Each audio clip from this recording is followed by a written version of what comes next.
Hello, everybody. Hey, this is Andy Wilson. Hey, for the assignment we have for this week, for week 3, we had to read chapter 16 about actions.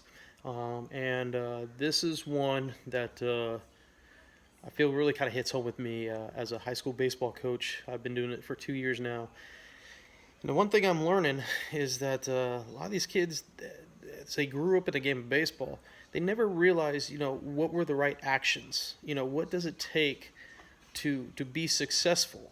And in some of the other assignments we did this week, we talked about being successful. It's not about wins, versus losses and that kind of stuff. But when we talk about being successful, we're talking about, getting better in the game. Maybe you're running faster than you did before, or you're making plays that you never did before.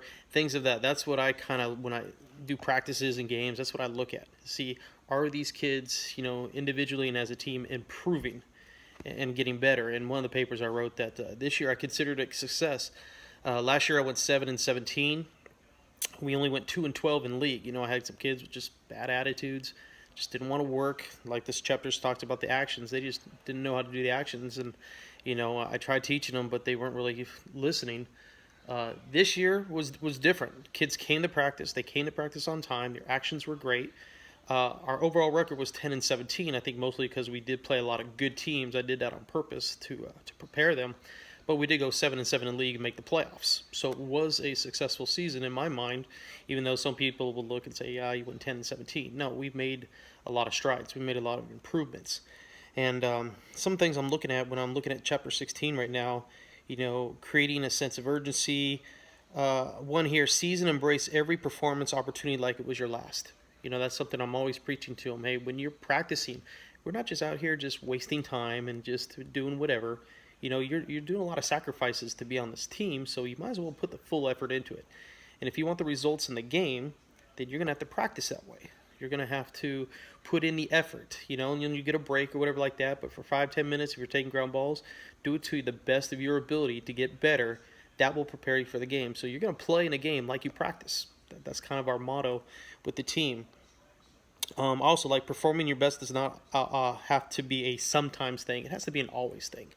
And I think this is something that just came natural to me. I think I've told some of you guys, you don't get a sense right now, but I'm only about 5'5". So I've had to battle and fight for everything I had to get, and went on to play, Division I college baseball. Was blessed to play 10 years of professional baseball, and that was some God-given gifts. But on top of that, I really worked hard. And what I'm telling these kids is, when you look at the elite players in Major League Baseball and stuff, yes, they are talented, but these guys that I've seen firsthand are some of the hardest workers that you will ever see. That's why they got to this elite point in their career. So actions is a big thing. We talk about success, we talk about wanting wins and everything like that, but I think coaches and players alike, a lot of them don't even know what it takes to be successful. They just go out there and say, "Oh, we're going to win league, or we're going to win this many games," and stuff like that. But what it is, it's the background. It's how much time you put into practice and everything, and what your goals are set, little mini goals that you're going to get better at this or get better at that. Then the wins and the success and all that kind of stuff comes with it.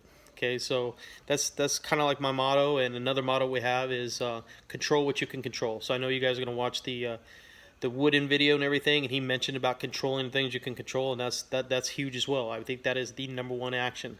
You're not going to control referees or umpires or anything like that, but you can't control your actions, your reactions, and everything. And I think if you put all that together, you're going to find success. Talk to you guys later.